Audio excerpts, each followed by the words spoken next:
প্রার্থনা পূরণ না হওয়া অনেক সময় আসলে গোপন আশীর্বাদও তো হতে পারে। তোমার জীবনে কি এমন কিছু আছে যা তুমি খুব চেয়েছিলে কিন্তু পাওনি? তখন কষ্ট হয়েছিল। আজ পিছনে তাকিয়ে দেখলে কি মনে হয়? ভালোই হয়েছে। অনেক ক্ষেত্রেই কিন্তু এই রকম হয়। গুরুদেব শ্রী স্বরূপানন্দ ব্রহ্মচারী আমাদেরকে বলেছেন যে আমরা আমাদের সব চাহিদার কথা জানি না, কিন্তু তিনি জানেন। তাকে নিঃশর্তভাবে ভালোবাসো, তিনি তোমার সমস্ত প্রয়োজন, গভীর প্রয়োজন নিজে থেকে পূর্ণ করবেন।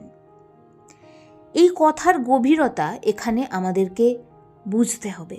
আমরা সত্যি সব চাহিদা জানি না, তাই ঈশ্বর সব ইচ্ছে পূরণ করেন না। অনেক চাহিদাই আমাদের মধ্যে মোহ থেকে তৈরি হয়, কিন্তু অনেক সময়ের পরে হয়তো সেই চাহিদাই আমাদেরকে জীবনে বিপদে ফেলতে পারে। সেটি ঈশ্বর বুঝতে পারেন। ভগবদ্ গীতাও শেখায় কল্যাণ সবসময় তাৎক্ষণিক সুখ নয়। অনেক সময় ব্যর্থতা আমাদের অহং ভাঙে, পথ বদলায়, সঠিক জায়গায় নিয়ে যায়।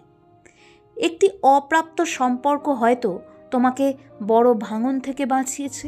একটি হারানো সুযোগ হয়তো তোমাকে তোমার প্রকৃত ডাকে পৌঁছে দিয়েছে।